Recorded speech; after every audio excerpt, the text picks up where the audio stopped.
जिस तरीके से हमारे घरों की स्थिति है, सनातनियों के परिवारों की स्थिति है, ये बहुत सोचनीय विषय बन गया है। हमारे पूर्वजों पर उतना पैसा नहीं था, लेकिन परिवारों में प्यार इतना कि 2 भी रोटी होती थी तो मिल बांट के 8 लोग खा लेते थे, लेकिन परिवार छोड़ के नहीं जाते थे।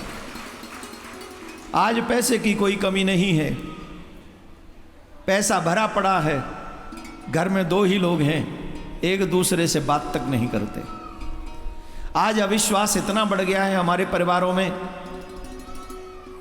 जहां सबसे क्लोज रिश्ते में भी डर लगता है कि हम इसके साथ सुरक्षित हैं भी कि नहीं, वी आर सेफ और नॉट। सबसे क्लोज रिश्तों में जहां मां मार दे बेटों को, जहां पत्नी मार दे पति को, जहां पति मार दे पत्नी को, जहां बाप मार दे माँ बाप को, इससे बुरे दिन क्या हमारे सनातन के हो सकते हैं। जहां हम श्रवण कुमार की चर्चा करते हैं, जहां हम सावित्री की चर्चा करते हैं, जहां पर हम राम जैसे पुत्र की और दशरथ जैसे पिता की चर्चा करते हैं, उस देश में, जिस देश का इतिहास ऐसा रहा है, दुर्भाग्य देखिए आज मेरा देश किस दिशा पर चल पड़ा है। वो नशे का आदी हो गया, मांस का आहार करने वाला हो गया, अनेक लोगों से रिलेशन बनाने वाला हो गया, और वही हमारा देश, हमारा समाज अपनों को ही छोड़ने पर अपनी शान समझता। आप सबसे कहूंगा मैं, मिट रही मर्यादा घर की, टूट रहे विश्वास। मिट रही मर्यादा घर की, टूट रहे विश्वास, स्नेह मेल विलुप्त हो रहे, भीतर सभी उदास। स्नेह मेल विलुप्त हो रहे, भीतर सभी उदास। भूल चले हम परम सत्य को, छूट रहे संस्कार। जड़ें कटी तो झेलना होगा, भीषण हाहाकार, भीषण हाहाकार। मांग समय की गूंज रही, धर्म ध्वजा लहराई जाए। हर घर के आंगन में पुनः सत्य की यमुना बहाई जाए।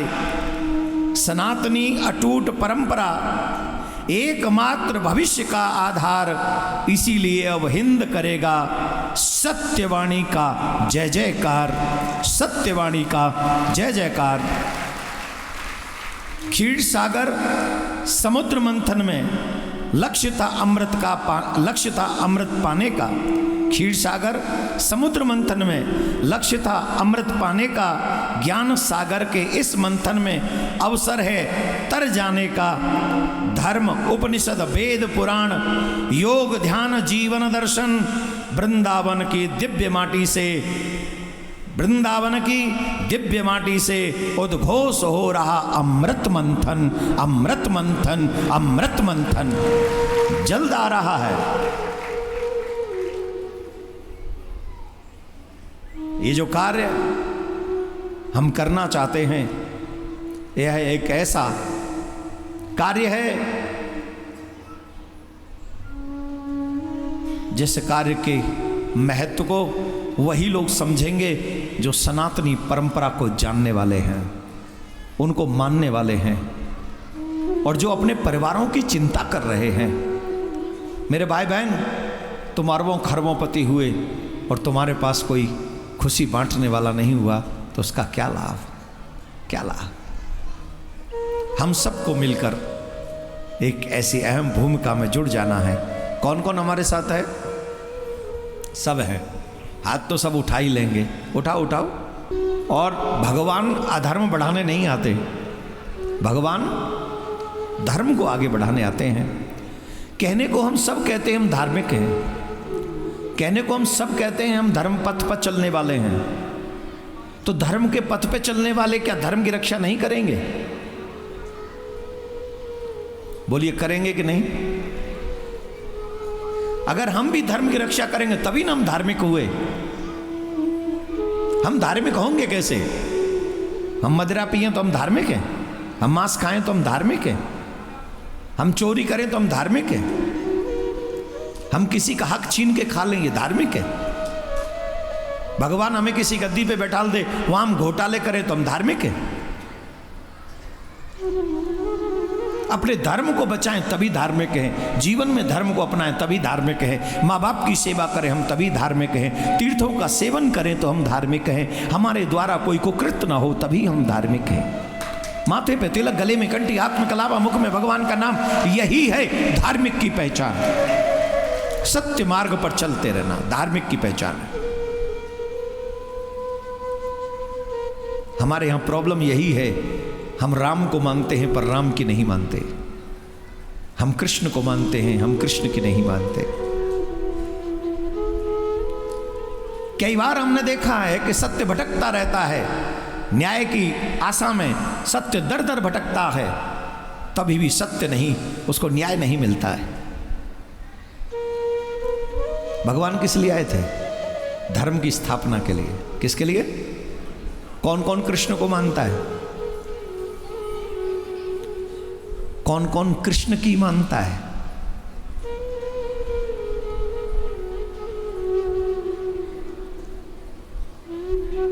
कृष्ण को मानने वाले अरबों हैं, लेकिन कृष्ण की मानने वालों की कमी है। हम गीता को मानते, गीता की नहीं मानते, रामायण को मानते, रामायण की नहीं मानते। रामायण गीता दोनों ही कहती हैं सत्य मत बोलो, किसी का हक मत छीनो, माँ बाप का अपमान मत करो, चोरी मत करो, मांस मत खाओ, मदिरा मत पियो, जो भी ईमानदारी से कमा रहे हो उसमें से भी कुछ हिस्सा धर्म की रक्षा के लिए लगाओ। भगवान किस लिए आते हैं?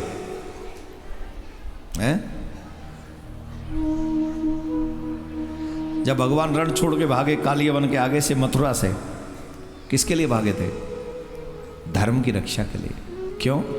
जरासंध ने ब्राह्मणों को बंदी बना लिया था कि तुम मेरी विजय के लिए यज्ञ करो, और अगर मेरी विजय नहीं हुई, 17 बार हार चुका था वो, 17 बार जरासंध भगवान श्री कृष्ण से हार चुका था।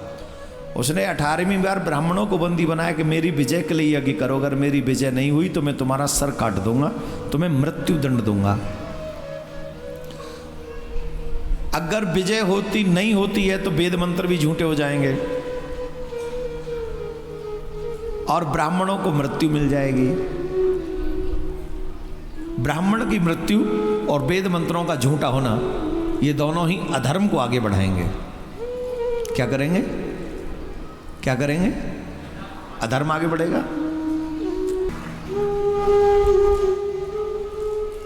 भगवान धर्म की रक्षा के लिए आते हैं।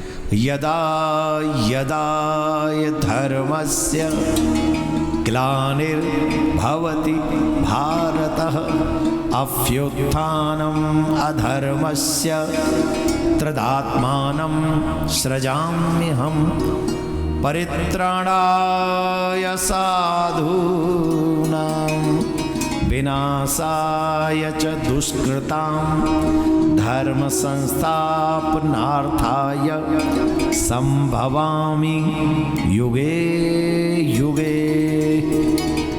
जब जब अधर्म बढ़ता है, जब जब पृथ्वी पर अनाचार बढ़ता है, दुष्ट बढ़ जाते हैं, साधु कम हो जाते हैं, साधुओं पर अत्याचार बढ़ जाता है, तब तब मैं अनेक रूप लेकर इस पृथ्वी पर अवतार लेता हूँ, अधर्मियों का नाश करता हूँ और धार्मिक लोगों का उत्थान करता हूँ, साधुओं की सुरक्षा करता हूँ और इस पृथ्वी पर धर्म की स्थापना करता हूँ। ऐसा भगवान का वाक्य है गीता में।